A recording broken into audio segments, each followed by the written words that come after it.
7 años en el periodismo, autor de una larga lista de libros como Las Damas del Poder y García Luna, El Señor de la Muerte, sus más recientes libros, y libros de referencia que tienen tanta vigencia como cuando se publicaron Tierra Anarca y La Guerra que nos ocultan. Recuerde que a las 5 de la tarde, de lunes a viernes, usted puede ver las videocharlas cruzadas del maestro Paco Cruz en los canales de Julio Astillero. ¿Cómo estás, mi querido Paco? Buenos días. ¿Ya dejó de llover por allá en tu pueblo?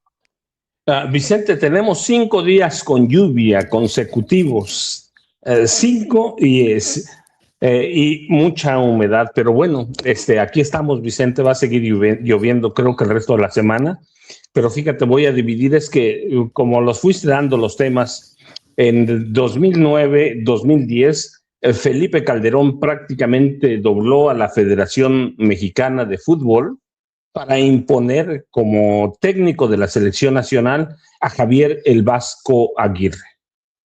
La federación no le dijo que no, prácticamente, y luego el Vasco grabó un comercial en el que pedía el apoyo para Felipe Calderón, para el PAN. A Javier Aguirre hizo de la selección nacional una especie de partido político.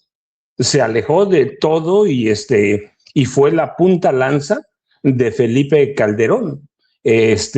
Hubo un exceso pero gravísimo. Aguirre comparó a Felipe Calderón con Nelson Mandela. Se paró al pie del Ángel de la Independencia y con un lenguaje, dijeron en esa época, mimetizado, recitó una perorata con resabios de informe de gobierno. Sí, Javier el Vasco Aguirre se convirtió en el vocero de Felipe Calderón y Felipe Calderón se presentó como un devoto del fútbol mexicano. Y tú recuerdas, frecuentemente Felipe Calderón salía con la camiseta verde con el menor pretexto, ¿sí? Era la selección mexicana que participaría en el Mundial de Sudáfrica. Así que políticamente Javier Aguirre puso la selección nacional al servicio del presidente Felipe Calderón Hinojosa. Los jugadores sirvieron, ¿lo sabían los jugadores o no? Claro que lo sabían. Pusieron la selección nacional al servicio del gobierno, primero como señuelo o una capa para ocultar la desaparición de luz y fuerza del centro, luego como un estandarte para llamar a la unidad nacional en la guerra de Calderón contra el narcotráfico, y luego fueron comodines de una campaña publicitaria de programas oficiales, y fueron los arietes en los festejos patrios de 2010. Así que en 1995 la selección nacional apoyó a Nelson Mandela en la transmisión del rugby y la promoción del rugby. Así que el Vasco Aguirre tiene una larga carrera como un militante no oficial del Partido Acción Nacional. Javier Aguirre es un activista político de la derecha y de la extrema derecha, y usó en su momento la selección nacional para llamar al apoyo a la guerra contra el narcotráfico, que en esa época había dejado por lo menos 40,000, 50,000 muertos. Así que pues ahí tienes, ese es Javier Aguirre, el hombre del que hablabas, el que fue a rendir protesta. Y yo recuerdo que en mayo, en aquel Mundial de Sudáfrica, después de un juego contra Ecuador en Nueva Jersey, Aguirre dijo que para sus futbolistas tuvo el mismo estado de efecto de bienestar haber comido con Calderón y su esposa. Era la preparación al Mundial. Y Margarita Zavala en Los Pinos, que para la selección sudafricana el rugby haber sido apoyada por Mandela en la Copa Mundial de 1995. Así que tienes ahí una biografía mínima de Javier el Vasco Aguirre, este hombre que a partir del próximo jueves a la 1 de la tarde se va a sentar en el banquillo de la selección nacional de fútbol. Fue un hombre impuesto por Felipe Calderón Hinojosa, y en retorno al favorcito pues Calderón fue el más ferviente seguidor de la selección mexicana de fútbol, Vicente. Ese es por un lado. Sé que llegó el maestro Jaime Hernández, ya sé que está por ahí, Vicente. Déjame nada más, vamos a delinear otro tema rapidísimo y también porque lo sacaste a colación, Vicente, en esta perorata de Alejandro Villalbazo, pidiéndole prácticamente al gobierno que reprima a los maestros, no es en vano, ¿eh? No es en vano. En el gobierno de Enrique Peña Nieto, cuando Enrique Peña Nieto como gobernador del Estado de México, ¿sí? Cuando Enrique Peña Nieto era gobernador del Estado de México. En 2006, tú recuerdas, 3 y 4 de mayo se dio la mayor represión a un movimiento social que fue el de los habitantes o la represión a los habitantes de San Salvador Atenco, un municipio del Estado de México pegado a Texcoco o vecino de Texcoco. En aquel operativo participaron 2.500 policías estatales, federales, municipales. Hubo una represión violenta, violación de mujeres, fue grosero. Bueno, en esa época no era Alejandro Villalbazo, sino Jorge Zarza, quien incitaba a la Policía Federal, a la Policía del Estado de México, a reprimir a los habitantes de San Salvador Atenco. Los incitaba, prácticamente les pedía que los golpeara. Y la cuestión es que le hizo caso el gobierno de Enrique Peña Nieto y la represión de San Salvador Atenco, allí la tenemos, Vicente, pero solo porque mencionabas el caso de Alejandro Villalbazo, es una vieja escuela de televisión azteca, llamar a los gobiernos a reprimir, y en los gobiernos del PRI le hacían caso a TV Azteca. Hoy fue Villalbazo, pero antes fue Jorge Zarza, que era uno de sus conductores estrellas, Vicente. Así que para empezar el saquecito, que ya sé que allí está el maestro Jaime Hernández. Buenos días, Vicente. Jaime, buenos días. Saquecito para el zambombazo de Jaime Hernández.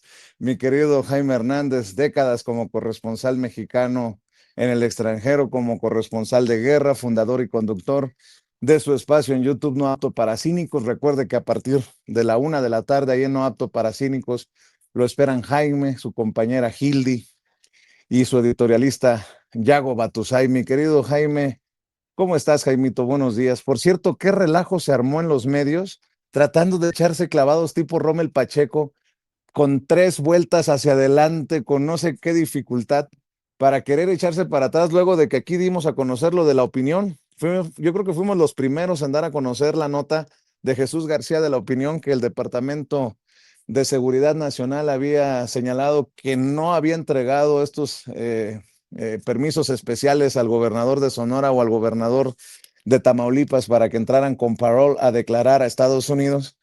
Y muchos echándose maromas de cómo salimos de este desmadre, porque pues de cierta manera, bueno, no de cierta manera, esto echa abajo pues la investigación del LA Times, pero bueno, no sé si te diste cuenta cómo muchos grandes periodistas de México echando maromas para pues tratar de dar esta versión después de que habían despedazado a la presidenta y a los gobernadores por lo publicado por Los Angeles Times. ¿Cómo estás, mi querido Jaimito?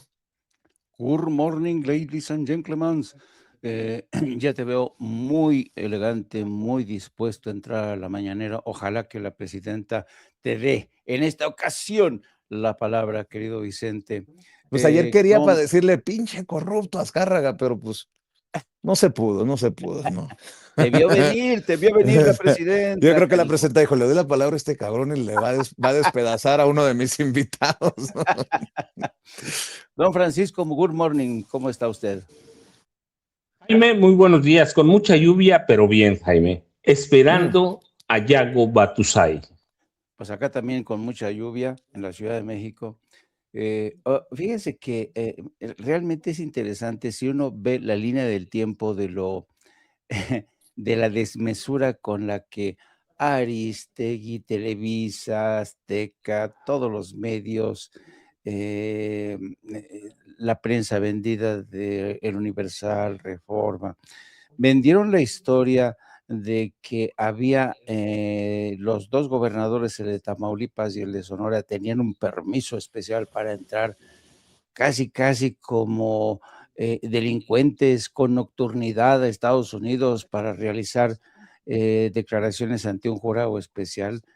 Pues es realmente increíble cómo los medios de comunicación en México, tan dependientes de lo que digan otros, de la especie, de los rumores que suelten otros, se les olvidó un viejo principio que al menos a Paco y a mí nos enseñaron cuando empezamos en este oficio, que era siempre contrasta, siempre tienes que realizar fact-checking de lo que estás a punto de decir.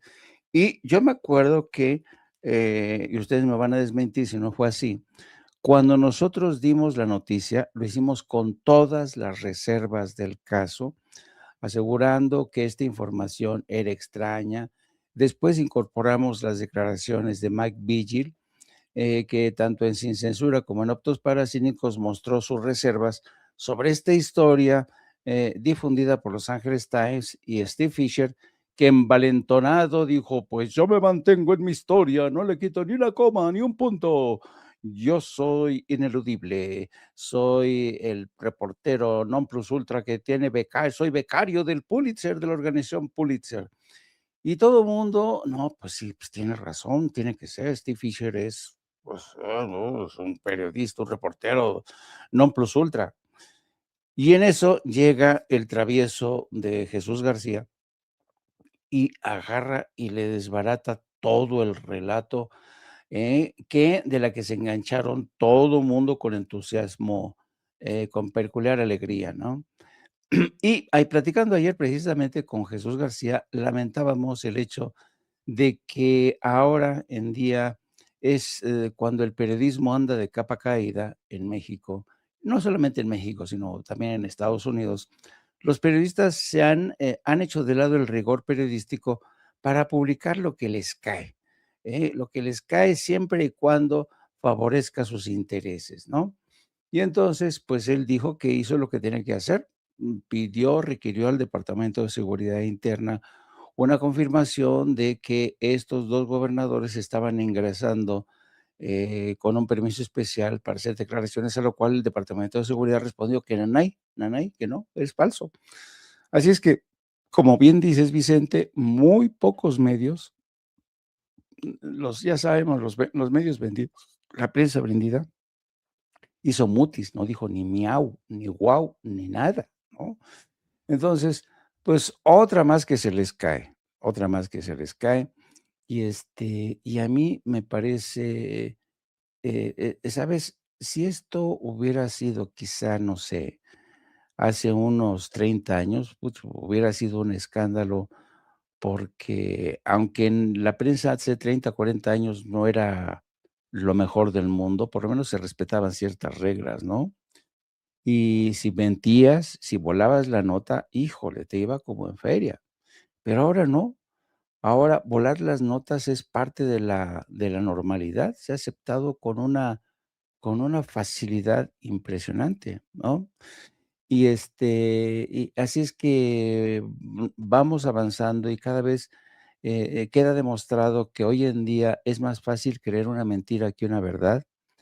Es evidente que ya mucha gente acepta, como cierta el hecho de que un medio corporativo puede ser Aristegui, puede ser, TV Azteca, puede ser Televisa, Reforma, Universal. Si dicen eso ellos es porque será verdad, si lo dice Carlos Loret de Mola es porque algo habrá de cierto, ¿no? Pero, Oye, pues, es Jaime, dime. oye, Jaime, y ahora como ya se les cayó la nota, entre comillas, se les cayó la nota, pues ahora andan mortificados porque se inundaron por las lluvias las puertas del Estadio Azteca 3 días del Mundial. O si quién estuvo detrás, fíjate, un comentarista, creo que trabaja con López Doria, quién está detrás que hayan vandalizado a TV Azteca. Oye, nada más falta que digan que el gobierno mandó, mandó a estas personas a tumbar este logotipo, este nombre de TV Azteca, pero es como una bola de nieve, ¿no? No, o sea, bueno, se nos cayó esta nota, pues vamos a la que sigue, a ver qué pinche chicle pega con la raza y con la gente y con... Yo estoy seguro, Jaime, que después del tema Rocha Moya y esta baja en la aprobación, en los números en torno a la presidenta, van a volver a subir, porque la gente se empieza a dar cuenta, pues que lo que les contaron no era ni verdad, ni tan fidedigno y que estaba manipulado. No sé, eso es lo que visualizo, porque lo de Rocha Moya, pues no ha dado ni para adelante ni para atrás, porque no ha mandado a Estados Unidos las pruebas. Y después de la carta del presidente López Obrador, también les tumba la narrativa porque dice, pues yo le pedí pruebas cuando acusaron a Cienfuegos y Cienfuegos no fue el secretario de la Defensa Nacional con López Obrador, había sido el secretario de la Defensa de Enrique Peña Nieto y el presidente dijo, mándenme pruebas. O sea, se han ido desmontando o con figuras políticas o con los que están comprometidos con la verdad, como en el caso de Jesús García del periódico La Opinión, se van desmontando los grandes golpes, ¿no? Bueno, así lo veo, por eso mi pronóstico es que los números de la presidenta van a volver a subir. Sí, pero además hay que tener en cuenta una cosa. Efectivamente, como tú bien dices, ayer la CENTE se puso de acuerdo para bloquear los accesos de las principales cadenas televisivas en México. Estuvieron aquí sobre Avenida Universidad, en Imagen, estuvieron en TV Azteca, estuvieron en Televisa.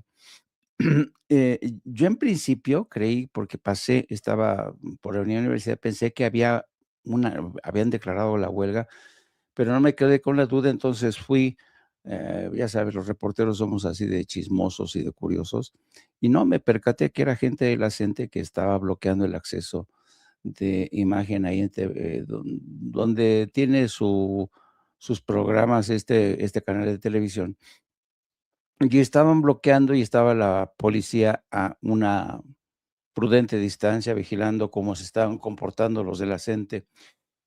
Y todo esto, en una jornada en la que también dábamos cuenta de este encapsulamiento de autobuses a punto de acceder a la Ciudad de México, provenientes en la carretera de Cuernavaca, provenientes de Guerrero y Morelos, en donde se descubrieron explosivos y entonces uno dice, de verdad, porque son muchos los que están conspirando para que este mundial, realmente, como lo dijo ayer la presidenta, para causar el mayor daño a la imagen de México. Pero además, no solamente están estos hechos aislados que representan, no sé quién habrá dado el pitazo para que la policía interviniera e hiciera una inspección minuciosa de estos autobuses. Sospecho que pudo haber sido la madre de uno de estos muchachos desaprensivos que no calculan luego los resultados, ¿no? El impacto que pueda tener utilizar este tipo de explosivos. Si no hubiera sido por este pitazo, no se hubieran dado, y qué bueno que en esta ocasión, funcionó, la actuación rápida de la policía que fue puesta sobre aviso, porque imagínate lo que hubiera ocurrido con estos explosivos. No, no, no, de verdad yo no quiero ni pensar poner en riesgo la seguridad de policías, de equipos, de cuerpos de seguridad, porque evidentemente habrían sido los objetivos. Y es lamentable que estén ocurriendo este tipo de cosas. Y lo mismo ocurre con la gente que realmente se han convertido en compañeros de viaje de ciertas fuerzas oscuras que están tratando de afear, tratando de echar a perder, de arruinar el Mundial de Fútbol aquí en México.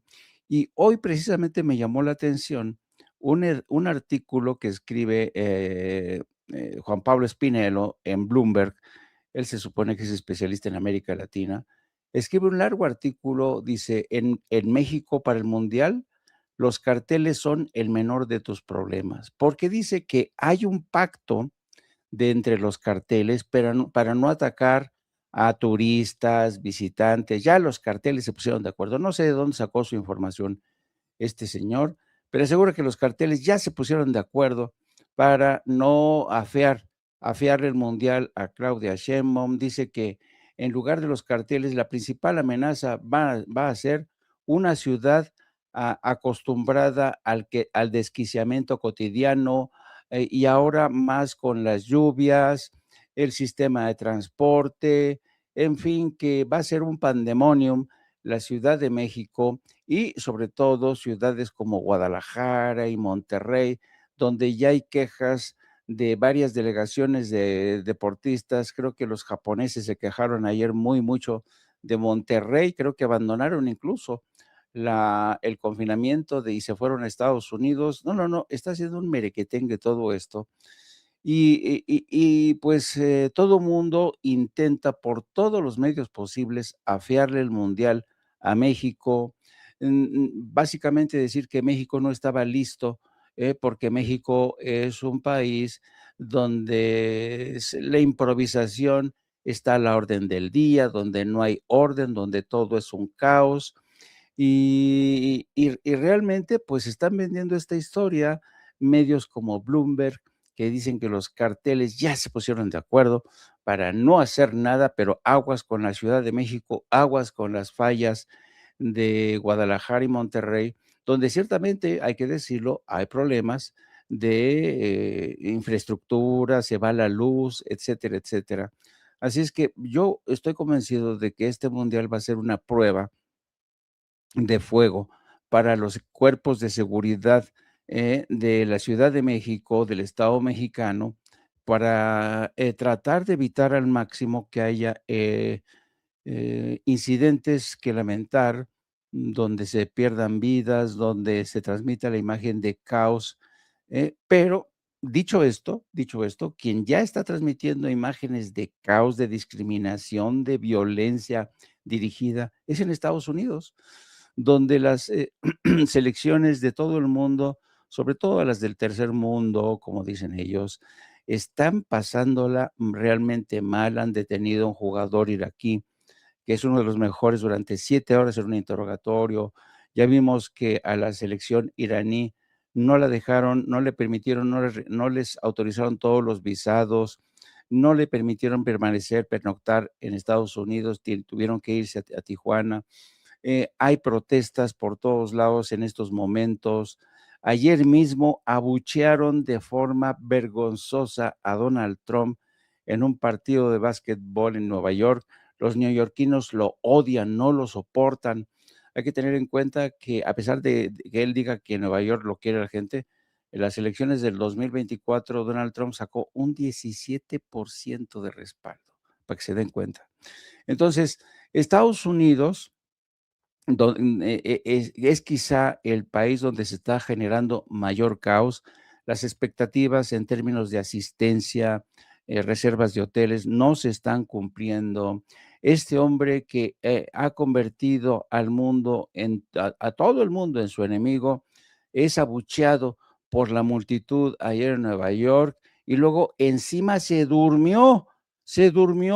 El pobrecito ya está abueleando, está gaga, completamente gaga. Así es que va a ser un mundial, yo creo, y ayer lo denunciaba uno de los principales directivos de equipo, va a ser quizá uno de los peores mundiales por lo que toca a Estados Unidos. Y ese es mi saque, señores. Bueno, A ver cómo responden. a ver, a ver, a ver.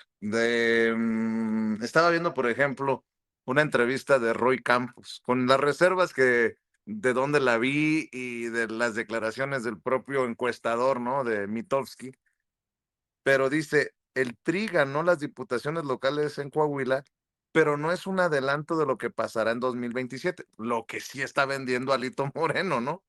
Oiga, hagan alianza conmigo, dice a Movimiento Ciudadano y al PAN. Nosotros sí somos chingones. Bueno, ya hasta se envalentonó el gobernador de Durango, porque ya decían, no, pues Durango va a ser de Morena, y se envalentonó. Y creo que tenemos ahí las declaraciones del gobernador de Durango, Esteban Villegas, disque del PRI, pero siempre pues ha estado muy eh, respetuoso del gobierno del presidente López Obrador, ahora de la presidenta Claudia Sheinbaum, y Esteban Villegas, como ya es conocido, pues brincando de acuerdo a como convenga, chapulineando, pues dice Esteban Villegas, sí se les puede ganar. A ver, échelo, Ceci, para escucharlo, porfa. Pues yo estoy bien contento. Esteban Villegas, Para el próximo año Ya puede decir,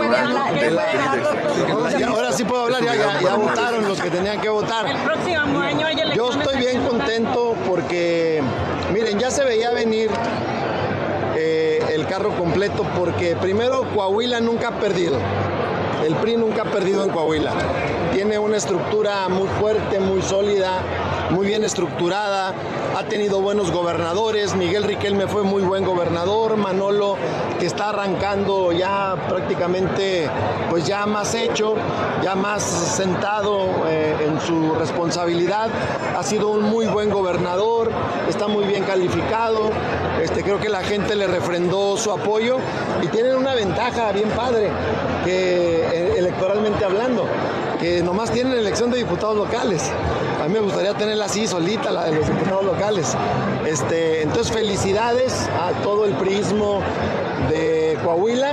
Y bueno, se demuestra una vez más que otra vez, después de Durango, se demuestra otra vez que sí se les puede ganar. Dice desde Durango, ¿no? Esteban Villegas, felicidades a todo el prismo. Sonó como Vicente Fox. Ya ven que Vicente Fox, alucinantemente, es alucinante lo de Vicente Fox. El expresidente panista, el del cambio histórico, regresa a sus andadas y reconoce y apapacha al PRI. Bueno, ¿qué dice Roy Campos, mi querida Ceci? Lo escuchamos precisamente por lo que decía, por el tema que les propongo en la mesa a Paco y a Jaime. La mitad de los partidos nacionales pierden registro en Coahuila, ¿no? El triunfo del PRI apabullante 2-1, en Torreón 3-1, en la zona de Torreón. Y la gran, digamos, la sorpresa es estas nuevas ideas. Sorpresa es que la participación sea tan alta para una elección huerfanita, lo cual quiere decir que el PRI gana aún con elecciones altas.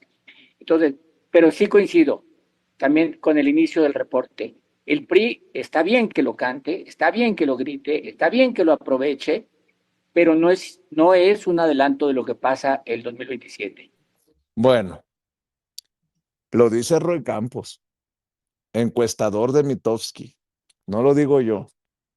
Bueno, ya viste cómo se anda arrastrando Alito Moreno pidiendo alianza, pidiendo que Movimiento Ciudadano y el PAN pues le digan que sí a este pobre señor, que creo que está más cercano al basurero de la historia que a la victoria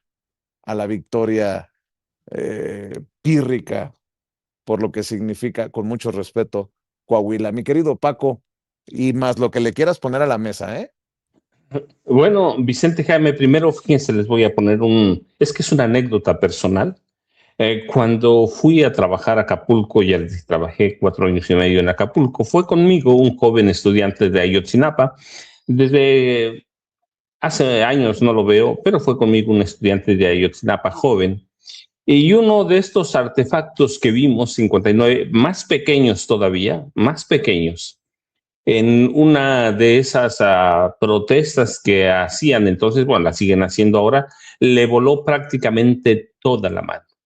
Toda la mano. Trabajó conmigo, quería ser reportero de deportes, así que lo llevé conmigo primero a hacer prácticas y después como aspirante reportero de deportes, y uno de estos artefactos más pequeño que estos, que no son para hacer caricias, le arrancó la mano. Le arrancó la mano. Los médicos le lograron salvar solo 2 dedos. Sí, le lograron salvar solo 2 dedos, pero bueno, luego lo perdí, yo me pensioné, me jubilé y los perdí de vista, pero esa es la lección de este tipo de artefactos explosivos que llevan los estudiantes o algunos maestros o algunos de esas personas conocidas como el bloque negro. No llevan artefactos caseros. Vamos a evitar la otra palabra para evitar que no nos vayan a castigar la monetización, pero este tipo de artefactos no los llevan para hacer caricias, los llevan para agredir. Para agredir, y cuando digo agredir significa sinónimo de aniquilar, de desaparecer. El bloque negro no es algo nuevo, ni para nosotros, ya nace en los 80 en Europa, y ciertamente se encapuchan para proteger su identidad y actúan en colectivo para confrontar al poder y destruir símbolos del Estado o corporaciones empresariales. Hasta ahí todo está bien, pues si destruyen propiedad, finalmente la renuevas. No está bien, no estoy justificando, pero quiero decir, están atacando propiedad, que ese es el motivo de sus protestas, dañar infraestructura, usando mazos, martillos, pero eventualmente en este país las acciones del bloque negro que han infiltrado, y ahí sí yo responsabilizo a los maestros de la CENTE, porque los infiltran y ellos le permiten a estos bloques negros, algunos supongo que son maestros, les permiten que escalen el nivel de confrontación utilizando explosivos que son ¿para qué? Para aniquilar a personas, para aniquilarlas, para desaparecerlas. Los hemos visto con los maestros, los hemos visto en protestas o marchas feministas, en conmemoraciones históricas. Recuerdan una protesta allá en el Zócalo, llevaban de todo prácticamente, y su objetivo en esta nueva concepción o la concepción mexicana del bloque negro es atacar a policías que no vayan armados. Es atacar a policías de los cuerpos antimotines con la intención de aniquilar. Y la presidenta tiene un punto bien. ¿Qué buscan estas protestas ahora? Buscan que haya represión para eventualmente los periódicos, que son prácticamente todos los de la vieja guardia o la prensa corporativa, digan, igualita que Gustavo Díaz Ordaz en el 68. Pretenden crearle esa imagen a la presidenta Claudia Sheinbaum Pardo, que reprima un movimiento como este para que la pongan al nivel de Gustavo Díaz Ordaz. Y a la policía mexicana al nivel de los granaderos de aquella época, ustedes la recuerdan. Era una policía paramilitar que aniquilaba, golpeaba, desaparecía. Todo eso era el grupo de granaderos de la policía de la Ciudad de México. Así que estos artefactos caseros 59 eran. No los llevaban quienes los iban a llevar para hacer caricias a la policía de la Ciudad de México, que son los que contienen estas manifestaciones. No los llevaban para hacer una marcha pacífica, los llevaban, hay que decirlo, para aniquilar. Y esto tiene una potencia, digo, porque es experiencia personal, porque lo viví. Ese joven de Ayotzinapa, una mano completa perdió, y los médicos le lograron rescatar solo 2 dedos, se los reconstruyeron. Pero es eso, es peligrosísimo, así como parece que no pasa nada, son muy pequeñitos. No son pequeños, tienen una potencia destructiva, y como dice Vicente, evitaron desgracias, pues sí, lamentablemente es lo que tenemos que decir Vicente y Jaime, pero ese es nada más mi aporte, porque lo viví personalmente, porque este joven trabajó conmigo por lo menos 2 años, y Ayotzinapa ha sido parte de eso. Hay una parte muy loable de la normal rural Raúl Isidro Vargas, hay que recordarlo. Es una normal de izquierda. Ahí nació uno de los guerrilleros más grandes que ha tenido este país, y que es héroe de muchas personas, incluido yo, ¿sí? El Lucio Cabañas Barrientos. Lucio Cabañas fue egresado de la normal rural Raúl Isidro Burgos. Y mucha gente confunde a Genaro Vázquez Rojas como estudiante de Ayotzinapa. Yo lo aclaro, no, el maestro Genaro Vázquez Rojas, otro de los guerrilleros admirados de este país, no estudió en la normal rural de Ayotzinapa. Él estudió allá en la Ciudad de México. Y claro, era guerrerense, regresó a movimientos de guerrerenses, y lo mismo Lucio que el maestro Genaro Vázquez Rojas, siempre al principio de sus luchas participaron en la legalidad. buscando reconocimientos de cambios sociales a través del PRI. Pero cuando se le cerraron los espacios a Genaro Vázquez Rojas, que es primero que Lucio Cabañas, se le cerraron, fueron a la clandestinidad y crean grupos guerrilleros independientes que hoy son ejemplo.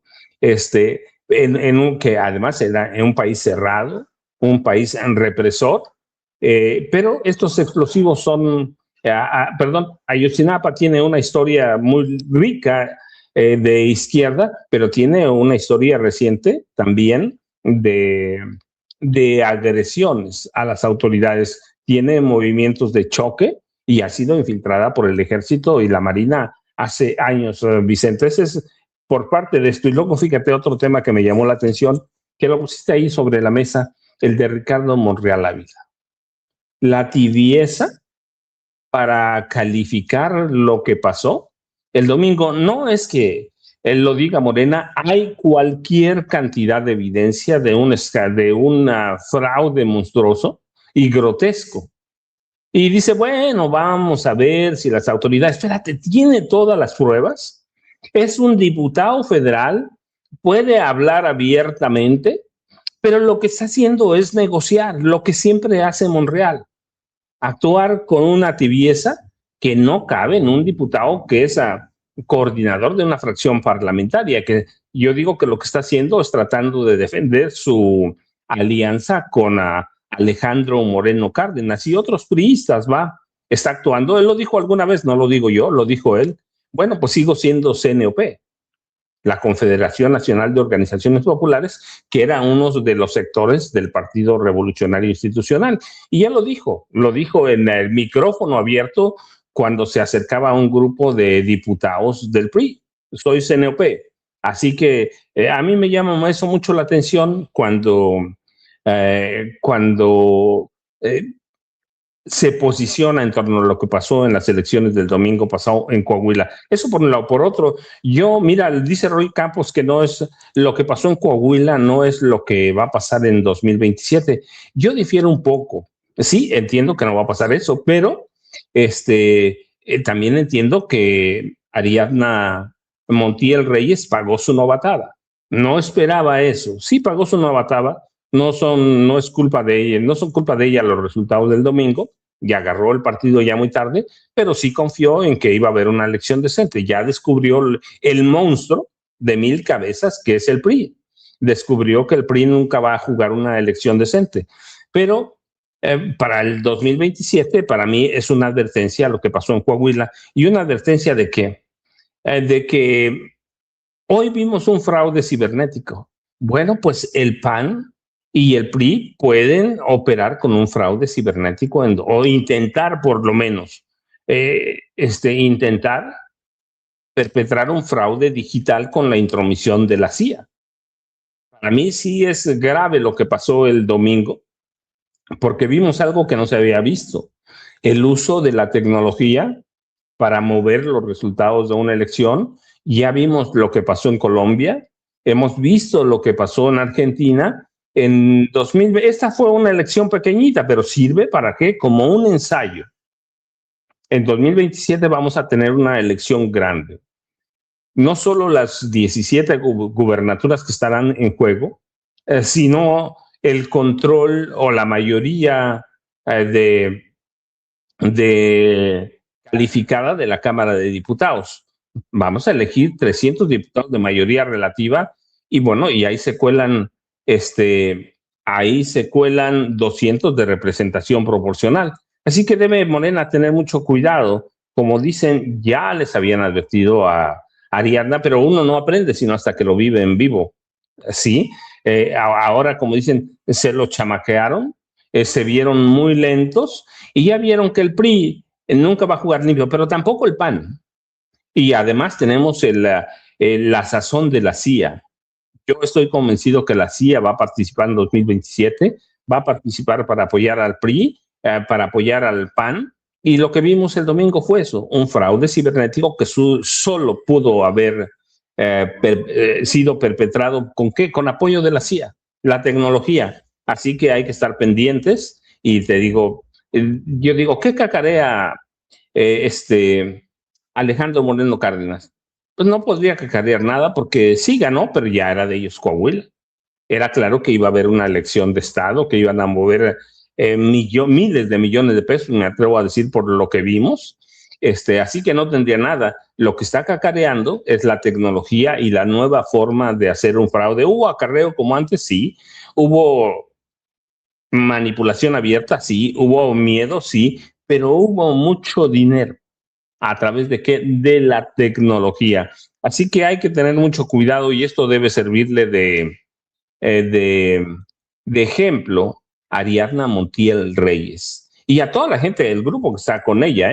Debe Ariadna hacer un examen de conciencia serio, una autocrítica. El problema con Morena es que no ha hecho en los últimos años un examen de autocrítica. Nunca lo ha hecho. Acaban de perder, sí. No fue como la paliza que quiere hacer ver a Alejandro Moreno, pero sí perdieron. Morena no estaba preparada para ese fraude digital. Para nada, pensaron que iban a llegar a comer enchiladas, que la gente iba a votar. Yo así lo veo y así lo vi. Después, cuando se percataron de que era un grotesco fraude digital, empezaron a movilizarse. Pero la verdad es que Morena llegó muy tranquilo, llegaron a sentarse, a ver cómo estaba, a mover a sus candidatos, y esto era otra elección que además nos deja otra lección. El PAN sí pierde. En algún momento, en Coahuila, el PAN llegó a aspirar a controlar la gubernatura. En algún momento lo llegó a aspirar. ¿Qué pasó? Bueno, pues que tenemos a 3 dirigentes panistas ladrones inmediatos, ¿sí?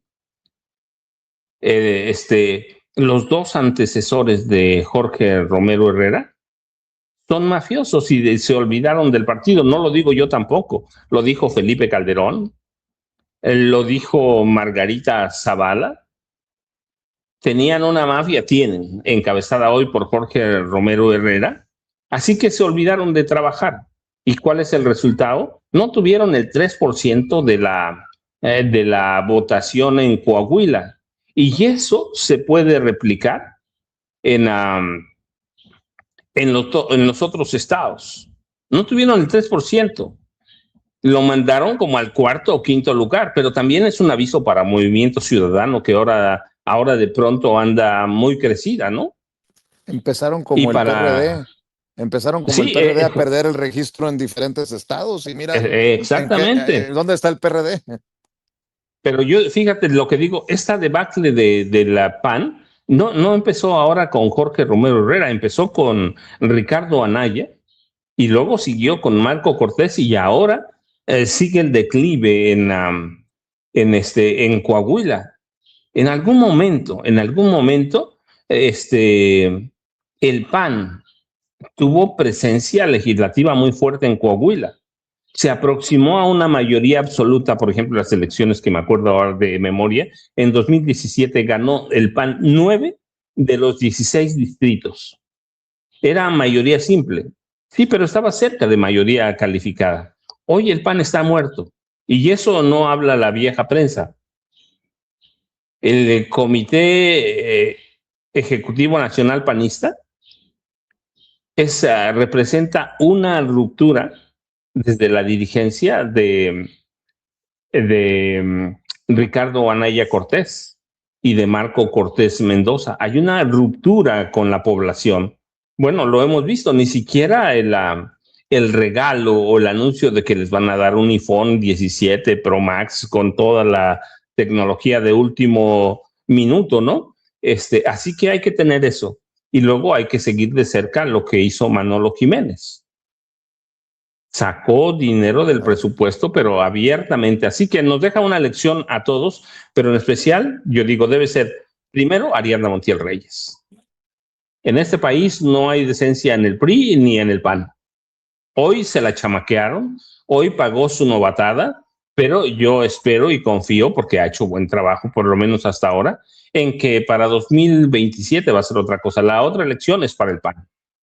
Perdió su registro y dices tú bien, Vicente, va camino a ser el PRD. Y la otra elección es para Movimiento Ciudadano, que andaba así como muy crecido, ¿no? También perdió el registro local en Coahuila, Vicente y Jaime. Segundo, ¿cómo se dice? Round. Segundo set. A Ahí ver, está el saque, maestro Jaime Hernández. dos comunicados, mi querido Jaime. La American Society, la de Larry Rubin, ya circuló un comunicado, ya se posiciona luego de las declaraciones de la presidenta y lo que se ha dicho públicamente de la cena de los traidores o la cena de la traición, como le quieran llamar. Le voy a pedir a Ceci que me ayude con este comunicado de la American Society.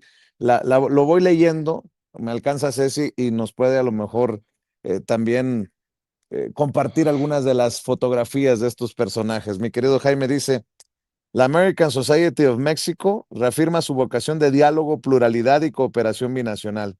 Ante las referencias públicas realizadas en torno a la cena de gala organizada por American Society of Mexico con motivo del 250 aniversario de la independencia de los Estados Unidos, consideramos oportuno precisar algunos aspectos sobre nuestra naturaleza institucional y nuestra misión. 1.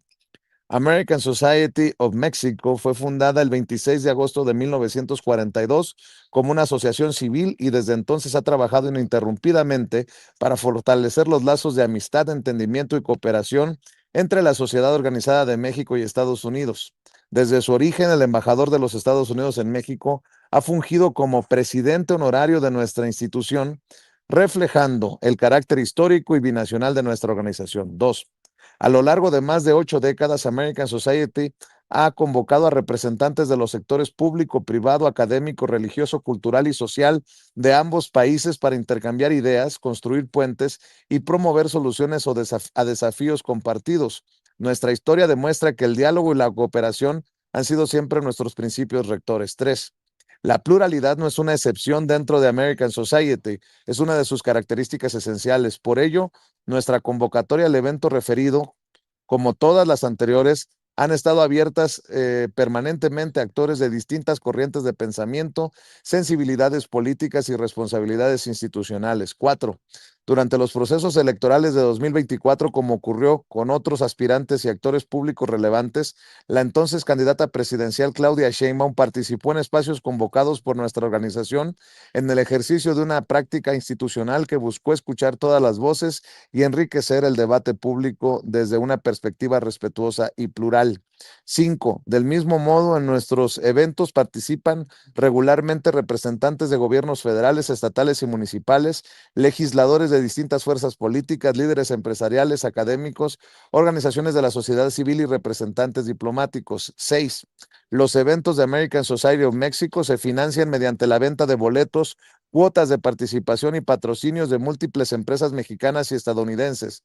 La información que es pública y verificable a través de las convocatorias, materiales promocionales y registros correspondientes de cada actividad. Esta ha sido una práctica institucional constante a lo largo de nuestra historia y refleja la independencia y sostenibilidad de nuestra organización. Así que en la reciente celebración estuvieron presentes como patrocinadores integrantes de la asociación y como invitados personalidades provenientes de muy diversos espacios políticos e institucionales, incluidos integrantes de fuerzas que forman parte de la coalición gobernante. Ah, cabrón. Melgar y Sergio Mayer, nomás. La conmemoración del 250 aniversario de la independencia de los Estados Unidos constituye una responsabilidad natural para una institución cuya razón de ser es fortalecer la relación entre nuestras dos naciones, destacando en este contexto el que muchos de nuestros asociados cuentan con las dos nacionalidades. Como ha ocurrido en aniversarios anteriores en múltiples celebraciones binacionales a lo largo de nuestra historia, y como comentó públicamente la presidenta de la República, se convocó a la propia jefa del Estado mexicano y a su gabinete, así como a todas las corrientes políticas del país, actores relevantes de la vida política, de la vida pública, económica y social, es decir, fue una amplia convocatoria a celebrar los valores de libertad, cooperación, amistad y prosperidad compartida que unen a nuestros países. American Society of Mexico reitera que no es una organización partidista ni participa en actividades electorales. Nuestra misión es y seguirá siendo servir como puente entre mexicanos y estadounidenses, promoviendo el entendimiento mutuo, la cooperación institucional y la búsqueda de soluciones compartidas a los retos que enfrentan nuestras sociedades. México y Estados Unidos son vecinos, socios y amigos. Fortalecer esa relación ha sido nuestra tarea durante más de 80 años y seguirá siendo nuestro compromiso en los años por venir. Firman en la American Society of Mexico. Eso por un lado, que me parece pues un comunicado muy, pues muy hipócrita, ¿para qué más que la verdad? Y por otro lado, el anuncio que hacen desde la Secretaría de Relaciones Exteriores y del Departamento de Estado de Estados Unidos, una llamada telefónica entre el secretario de Relaciones Exteriores de México, Roberto Velasco, y el secretario de Estado de Estados Unidos, Marco Rubio. Dice, el secretario Roberto Velasco sostuvo este lunes una cordial y respetuosa llamada de trabajo con el secretario de Estado, Marco Rubio, con quien dialogó sobre la relación entre México y Estados Unidos. En la conversación telefónica, ambos funcionarios refrendaron su interés por mantener la buena cooperación en temas prioritarios de la agenda bilateral, incluyendo seguridad, migración y comercio. A esto se suma lo que escribió el embajador Ronald Johnson, hablando precisamente de esto. Dice, la cooperación entre los Estados Unidos y México no solo es una buena política pública, es sentido común que nuestras dos naciones colaboren en materia de seguridad, migración, comercio y otras prioridades compartidas. Somos vecinos y socios. Cuando una de nuestras naciones se ve amenazada, la otra siente el impacto. Cuando una prospera, prosperamos juntos. Por eso la cooperación en nuestras prioridades compartidas sigue siendo tan importante para la seguridad, la prosperidad y el bienestar de nuestras dos naciones. Bueno, todo suena muy bonito, pero la realidad es que desde el Departamento de Estado de Estados Unidos dicen que Marco Rubio le ha planteado a Roberto Velasco acelerar acciones decisivas para desmantelar a carteles en México y que hablaron sobre la colaboración para detener el flujo de inmigrantes ilegales y frenar el tráfico de fentanilo. Ah, cabrón. Pues entonces en el Departamento de Estado no le están dando tarjetas informativas correctas a Marco Rubio, porque si no se enterarían del desmantelamiento de laboratorios, del arresto de personas, de la baja en los homicidios dolosos, y aún así confirma lo que le estoy diciendo, lo que hemos dicho. Nunca va a ser suficiente, no tienen llenadera, nunca va a ser suficiente, y siempre este tono de soberbia, pues continuará. Mi querido Jaime, discúlpame por haberme tomado este tiempo, pero son dos de los anuncios, dos de los comunicados que también nos deben de ocupar, creo yo, esta mañana. Así es, y a esto se suma, porque claro, dice The American Society que ellos que ellos no tienen nada que ver. Pero lo cierto es que también hay, pues ayer la periodista Laura Sánchez Ley denunció en Maciosare que American Society estaba cobrando 200,000 pesos la mesa para 11 personas y además garantizaban tener un encuentro en privado con el embajador. Claro, el embajador no llegó al final, pero para que veas cuál era esta intención de utilizar esta cena con fines no tan, digamos, inocuos, por decirlo de alguna manera. Evidentemente estaban la American Society y sobre todo también porque ahí metió mano el señor Ricardo Salinas Pliego y estaban cobrando sin tener contacto y encuentro privado con el embajador 100,000 pesotes que incluían poner la marca de la empresa que pusiera esa cantidad, que es muy barato poner tazas o cualquier cosa, el emblema de la empresa. Cobertura para 11 personas por 100,000 pesotes, pero 200,000, es decir, 100,000 extras más, para asegurar un encuentro en privado con el embajador. Ahí está, eso es clave, mira. Yo había dicho que yo que quise nomás por chismoso, preguntar cuánto cobraban, como entre 9,700, 10,000 pesos por boleto. Dije, no, ni madres, no voy. Por más que quiera ir a tomarle fotos a todos estos pinches traidores, pues es un dineral. Pero eso de cobrar por reunirse con el embajador, eso es lo que suena a calabaza. Exacto, exacto. Y además, pues, si quien haya pagado 200,000 para tener un encuentro en privado con el embajador, pues puede denunciar fraude, porque al final le sacó al parche el embajador para no prestarse a malas interpretaciones, porque después de la advertencia que le lanzó la presidenta, en el sentido de que, señor, usted no puede inmiscuirse en los asuntos internos de la nación. Ergo, la American Society estaba disponiendo el escenario, las circunstancias para que grupos de presión, grupos interesados se entrevistaran con el embajador y le dijera, Ronnie, Ronnie, Ronnie, Ronnie. Ahora, déjenme detenerme en estas fotografías, porque de verdad que vale mucho la pena estas fotografías. Cada vez que yo veo estas fotografías, saben, siempre, actualmente suele decirse, siempre queda una foto en Facebook, siempre queda una foto en internet para el recuerdo, ¿no? Esto, por ejemplo, ¿no? Todo, todo, todo.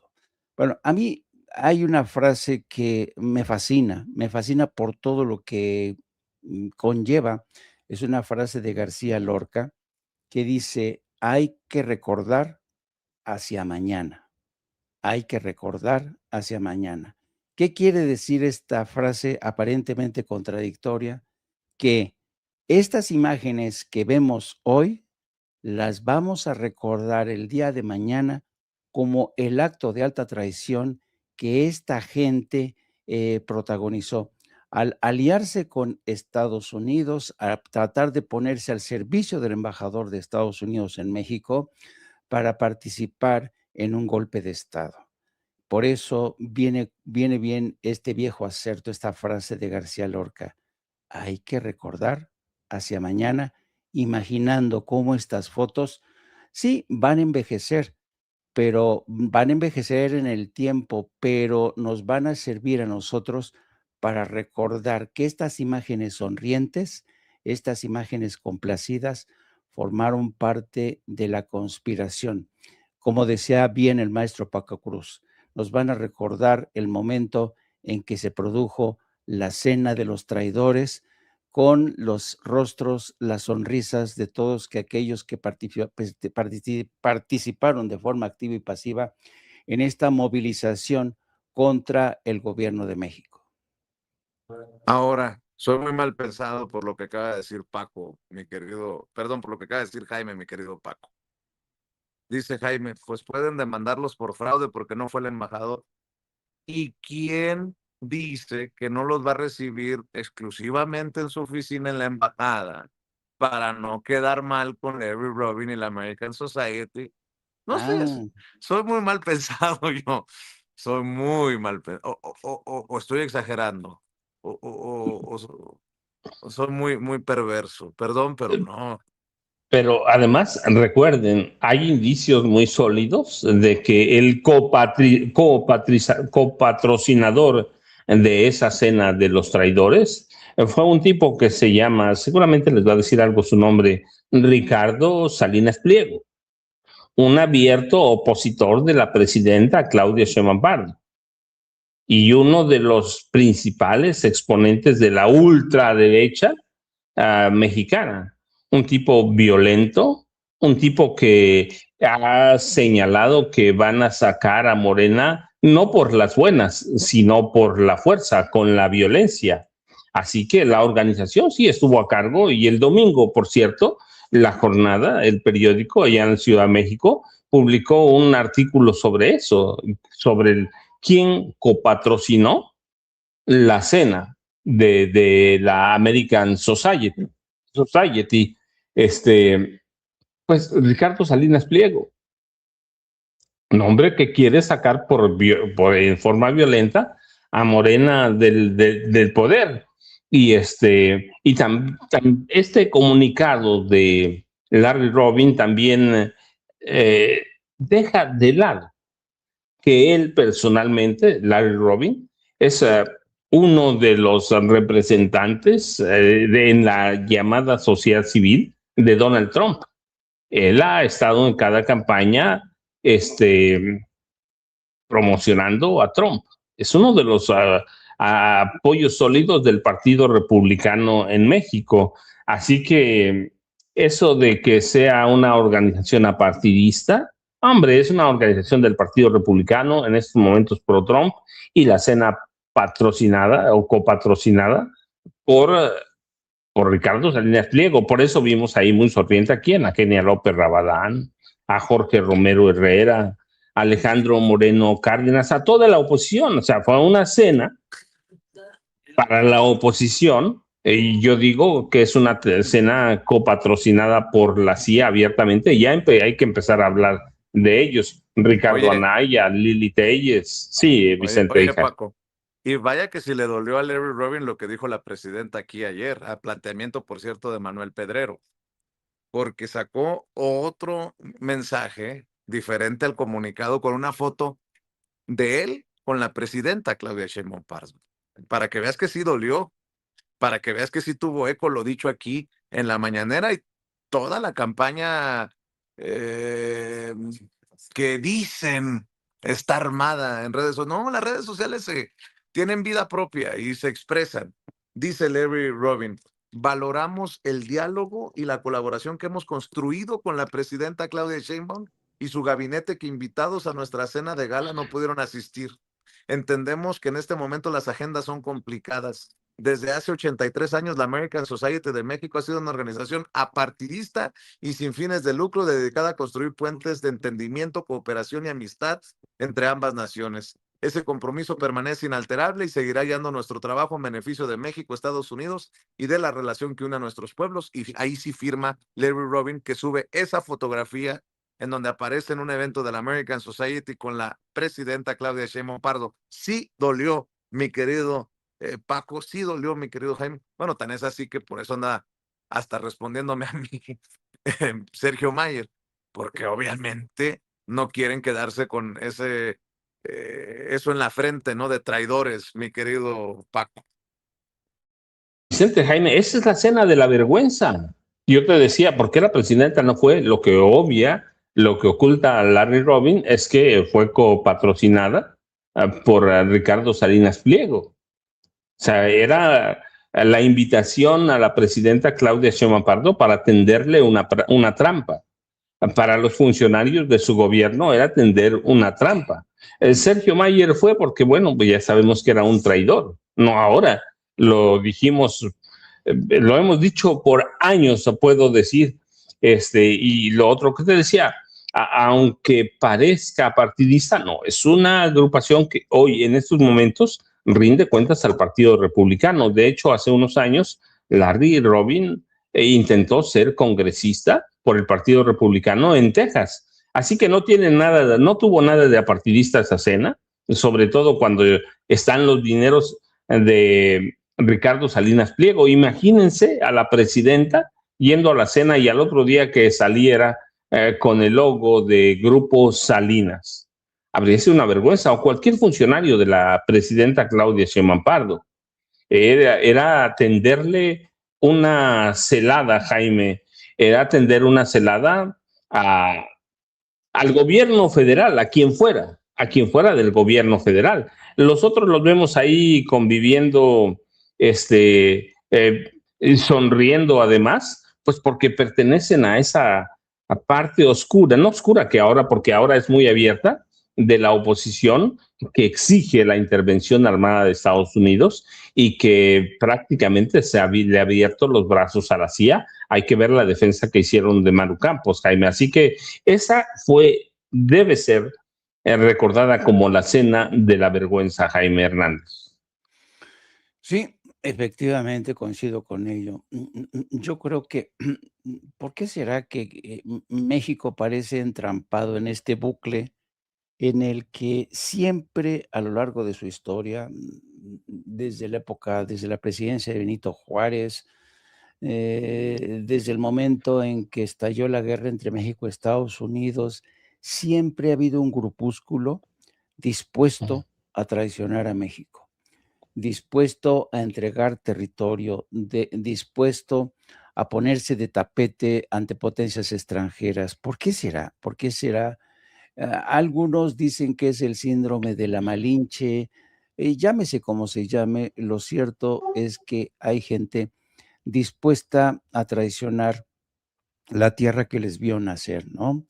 ¿Y sabes por qué lo hacen? Porque el norte los deslumbra, lo artificial los deslumbra, los hechiza, ¿no? Cuando realmente lo verdaderamente valioso que tenemos en México está en nuestras profundas raíces, y eso lo ha dicho una y otra vez, lo dijo Andrés Manuel, lo dijo la presidenta Claudia Sheinbaum, haya que aprender a valorar nuestras culturas, porque eran diversas las culturas, distintos los idiomas, distintas, los mayas, una cultura prodigiosa, pero esta actitud tan condescendiente, tan racista, tan excluyente, primero de los españoles y ahora de los estadounidenses hacia México y todo lo que es México, una nación que por cortesía de Trump y antes que él otros han dicho que los mexicanos son corruptos, drogadictos, enfermos mentales, violadores de mujeres, de niñas, asesinos, lo peor, la escoria, ¿no? Cuando cada día nos damos cuenta que la escoria de Estados Unidos ha sido y sigue siendo escandalosa. Hay que ver los últimos escándalos de Donald Trump, su enriquecimiento inexplicable, la forma en que está participando como presidente en algunas de las empresas más productivas y más que se están enriqueciendo a una velocidad impresionante. Ha invertido en criptomonedas, ha invertido en empresas de inteligencia artificial, ha invertido incluso en drogas para combatir la obesidad en Estados Unidos. Es una cosa impresionante la impudicia de este hombre que se atreve a decir que en México todos son corruptos, todos son criminales, todos son asesinos. Y la gente que le echa porras a Trump, hay gente que incluso pide la intervención de Donald Trump. Es vergonzoso todo esto, de verdad. Y esto demuestra el terrible grado de desconocimiento y la terrible forma en que menosprecian a su propia madre patria esta gente vendida. Déjame ahora cambiar de tema, querido Paco, porque hay una historia muy interesante que publica hoy The New York Times, que tiene que ver con la explotación de mano artesanal mexicana. Una historia vieja, pero esta historia está interesante porque resulta ser que Adidas se encontró un nicho de oportunidad y visitó a mujeres nahuas para que bordaran camisetas de la selección mexicana. Y lo que denuncia esta historia es que lo increíble del caso es que les pagan 36 pesos la hora a estas artesanas, eh, pero venden estas camisetas a $285 por camiseta. Es increíble cómo nuevamente Adidas y estas empresas vuelven a explotar. Fíjense, el mes pasado, la empresa Adidas y Somewhere presentaron versiones ya de la camiseta de la selección mexicana bordadas a mano por 150 mujeres nahuas en lo alto de las montañas del centro de México, en un poblado, un pequeño pueblo llamado Naupan.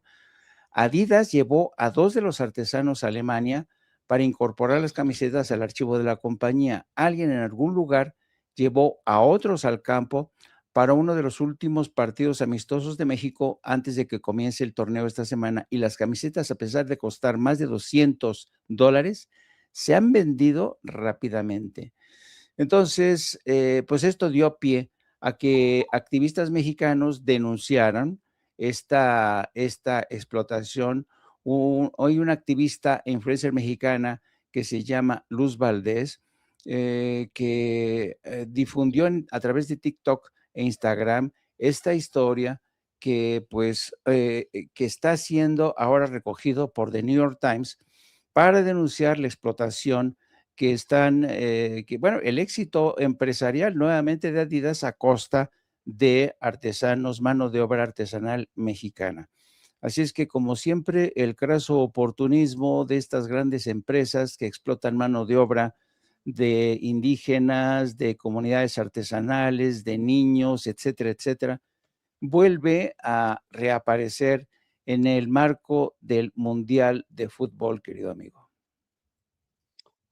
Sí, la verdad es que esa es bien buena historia, Jaime. Es bien buena historia porque aquí, recuerdas, hace unos meses, tú en tu programa también, yo en las videocharlas cruzadas, dimos a conocer cómo grandes diseñadores explotan o se sirven de las comunidades originarias mexicanas y sus diseños los hacen comerciales sin ninguna regalía, sin ningún convenio. En esas semanas de las modas, por lo menos desde hace 10 años, hay denuncias de que estas empresas se aprovechan del trabajo del trabajo de las poblaciones mexicanas originarias. Así que para mí estos son de trabajo que es un robo, ¿cómo se llama? Un robo silencioso a los pueblos originarios mexicanos, Jaime. Tú dijiste bien, en 36 pesos la hora, pero hay quienes les pagan 25 pesos. Nada, y eso, por un artículo, y ellos los venden en 4,000, 5,000 pesos en la moneda nacional. Así que, primero, estas comunidades indígenas y colectivos sí han alzado la voz, pero cada que pueden las grandes empresas como Adidas, como Nike, lo que hacen es eso, es aprovechar los diseños para robar o explotar a las comunidades indígenas mexicanas, Jaime. Así que para mí el plagio de diseños textiles es muy común. Vienen y luego los ves en Europa o los ves en Estados Unidos. Hay, por lo menos yo que recuerde, hay más de una década de plagios de diseños de los pueblos originarios, pero ahora también habla no solo de eso, sino de la mano de obra. Así que es un problema grave, Jaime, que hay, y que hay que prestarle atención, por lo menos, por ejemplo, hasta 2019 se habían registrado 39 casos de robo de marcas y robo de diseños de las poblaciones originarias mexicanas, Jaime. Sí, y es recurrente este tipo de estafas.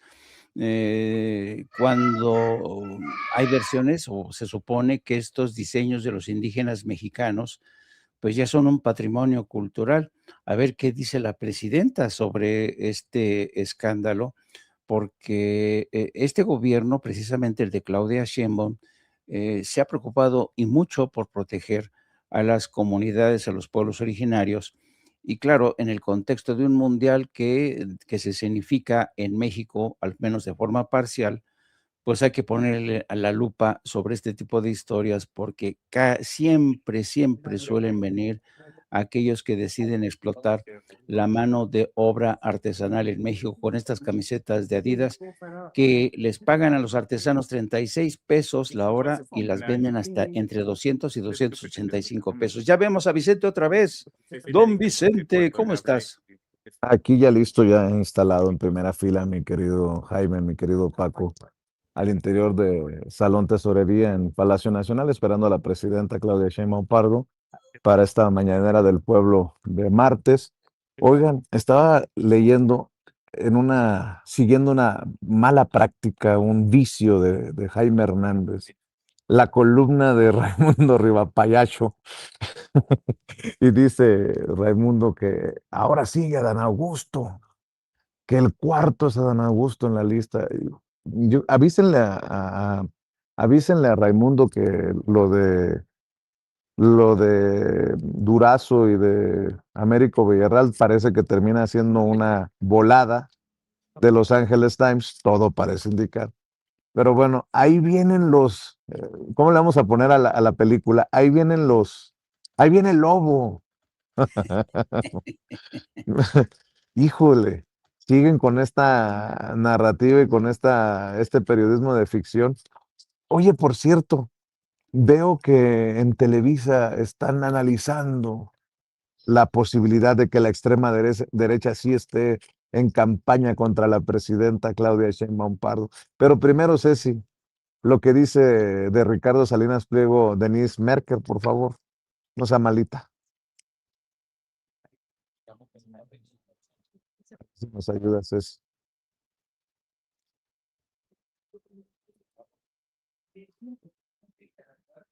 En 1999, Ricardo Salinas matan a Paco Stanley y en la noche utiliza la pantalla de TV Azteca para lanzar un comunicado que recuerdo desde entonces que me causó un gran impacto, porque entre otras cosas decía, ¿para qué un gobierno? ¿Para qué tres poderes?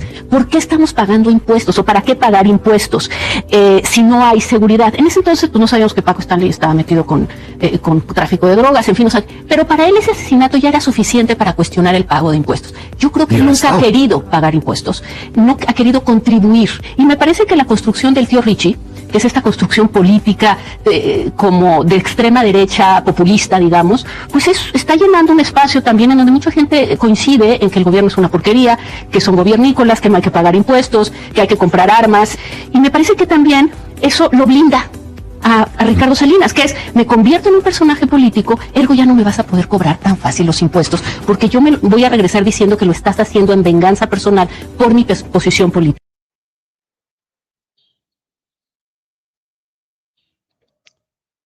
Pues nada más eso, es que siempre ha sido una cuestión política, Jaime y Vicente. Vicente se congeló, recuerden, está ya dentro de la mañanera en la Salón Tesorería de Palacio Nacional, pero la cuestión con Salinas, aquí lo hemos dicho, siempre fue un tema político.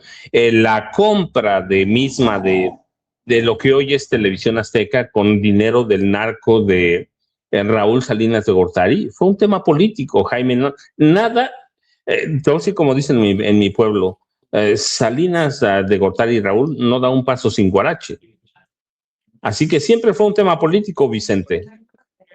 Sí, lo que me llama la atención es que ya estén en Televisa dispuestos a hablar del personaje de la televisora de enfrente, porque vendrá una reacción de la televisora de enfrente también contra los de Televisa. Me quiero imaginar.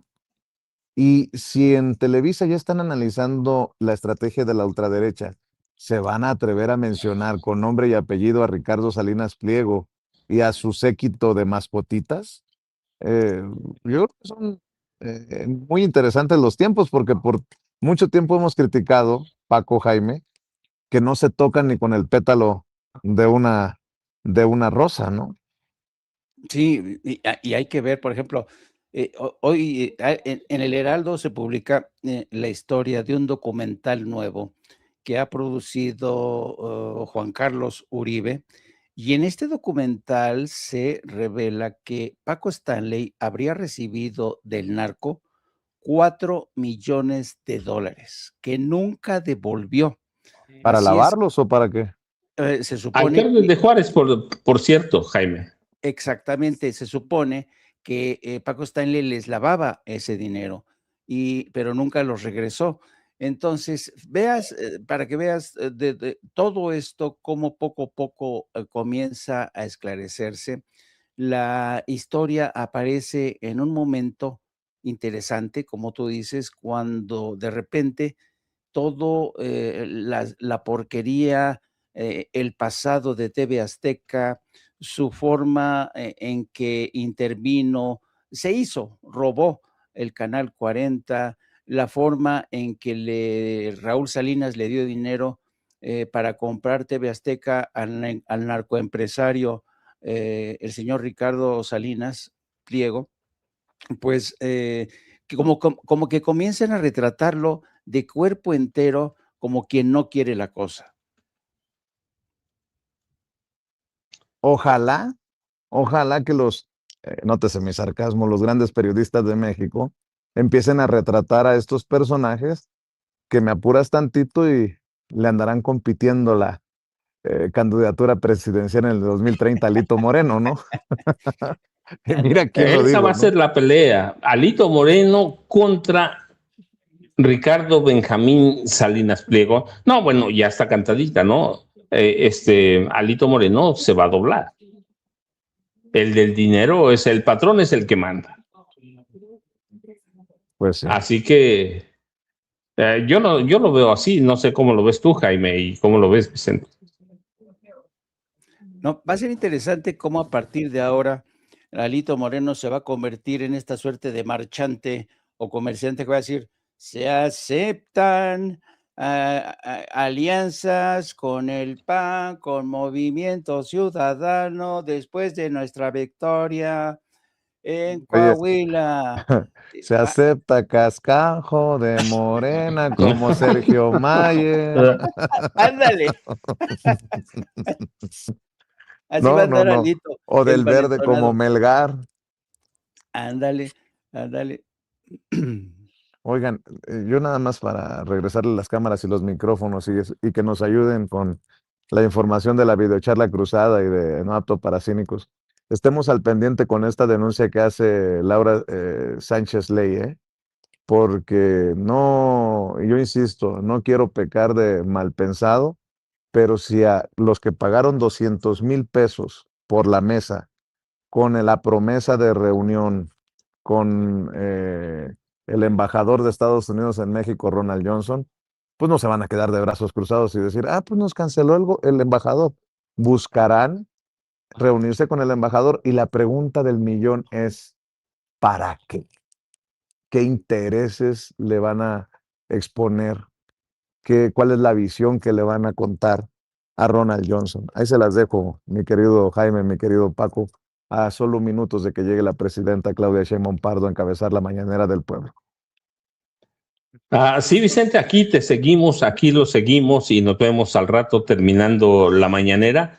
Pero Jaime, esta cena de Larry Robin me recordó que tú conoces bien las cenas que organiza Trump en Estados Unidos. Son para recaudar fondos y se quedan con esa la nota, ¿no? Con esa la nota que va a sus cuentas privadas, mucha de ella hoy se descubrió precisamente que el presidente Trump está desviando gran parte de los recursos obtenidos de forma ilícita, porque siendo presidente no puedes beneficiarte de haciendo negocios como sí los está haciendo Donald Trump. Está desviando gran parte de los recursos mal habidos a una cuenta en Qatar para que nadie supervise este fenómeno de enriquecimiento inexplicable, sin precedentes en la historia de Estados Unidos. Ya he dicho que se ha aliado hasta con los laboratorios Lilly, con este nuevo medicamento que sirve para combatir en principio la diabetes, pero hay quien toma este medicamento para adelgazar, cuando no es para adelgazar, es para combatir la diabetes, y claro, uno de los efectos es que pierdes peso. Y pues dice, no, pues aquí voy a sacar grandes ganancias, está invirtiendo en inteligencia artificial, sus hijos se están beneficiando de la construcción de drones. No, es una cosa escandalosa. Jaime, ¿te acuerdas que en la pandemia de la COVID recomendaba tomar cloro? La verdad es esa, sí. Donald Trump recomendaba tomar cloro para combatir eso, para limpiar, sí, claro. Pero recuerden, antes de que nos gane la presidenta Claudia Sheinbaum Pardo, Jaime Hernández 1-3 en No Apto para Cínicos con la periodista Lourdes Salas, que es la compañera de vida de Jaime Hernández y que conocemos todos como Hildy, pero es Lourdes Hernández y claro, la estrella del programa, Yago Batusay, ¿cierto, Jaime? Así es. Y fíjate que vamos a hablar de todos estos temas, de esta incautación de explosivos que para mí es bastante preocupante, las intenciones que había detrás de todo esto, de las medidas de seguridad que están empleando tanto el gobierno federal como el de la Ciudad de México. Hay que ver si Monterrey y Guadalajara se comportan a la altura de las circunstancias para que no se repitan pues notas como la de Japón, que realmente se declaró decepcionado por las instalaciones de Monterrey, El como mal estado. en mal estado. Y vamos a ver cómo se prepara el gobierno de México. Y vamos a hablar también de este empeño de los grandes medios por tratar de minimizar, escamotear la victoria en Perú del candidato de izquierda, de Roberto Sánchez. Roberto Sánchez. Sí, que parece ser que sí se confirma el voto del rural, parece ser que sí le va a dar la victoria, pero los grandes medios siguen escamoteándole esta victoria, diciendo que todavía falta un porcentaje, que a lo mejor en último momento Kiki Fujimori se recupera. Keiko era su candidata, Jaime. Pues sí, Pero además efectivamente. no le quieren dar un espacio a la izquierda que representa a Roberto Sánchez, Exacto. porque eso descuadraría todo lo que está pasando en América Latina y descuadraría la narrativa de la CIA. Sí, exactamente, porque acuérdate, desde que le dieron el golpe de estado a Pedro Castillo, que sigue encarcelado, fíjate lo que supondría esta victoria del señor Sánchez. Pedro Castillo podría salir en libertad finalmente, pero Keiko Fujimori y todas las fuerzas de derecha y ultraderecha van a hacer hasta lo imposible para regatearle esa victoria. Y ojo también con lo que va a pasar en Colombia. El señor Petro Gustavo está denunciando ya el intento de fraude que van a protagonizar en Colombia la derecha, y lo está diciendo abiertamente. Van a tratar de cometer fraude en las elecciones de este mes, creo que es mediados de junio. El 21 de junio, Jaime. El 21 de junio, gracias Paco. Y yo creo que hay que estar poniendo atención. Si gana la izquierda en Perú y si gana la izquierda en Colombia, hermano, no te lo digo, va a ser un golpe contra los designios de Washington y estos esbirros que pululan por doquier, incluido en México. Sí, porque además van a entender que cuando la población se levanta, ni la CIA puede ganar. Y fíjate, pero yo, bueno, recuerden 1-3, Jaime Hernández, yo de 5 a 6 en mi videocharla cruzada en los canales de Julio Astillero, pero antes de que nos gane la presidenta, quería poner otro tema que no tratamos sobre la mesa. ¿Por qué es imposible que el gobierno cumpla con todas las demandas de la gente, cuyo eje principal es la abrogación de la ley 2007 que promulgó el gobierno de Felipe Calderón, porque tendría un costo de 7 billones de pesos. 7 billones. Y eso representaría 20 puntos del Producto Interno Bruto. Así que no se pueden cumplir las demandas completas de la gente, ellos lo saben. Y yo digo, no fue López Obrador, no fue la presidenta Claudia Sheinbaum Pardo, fueron primero Felipe Calderón y luego Enrique Peña Nieto, quienes aprobaron estas leyes de castigo a los maestros para intentar entregarle el sector educativo básico, secundaria y primaria, a Claudio X González. No lo pudieron lograr, pero los maestros entonces no protestaron eso que están protestando ahora, cuando debieron hacerlo, Jaime.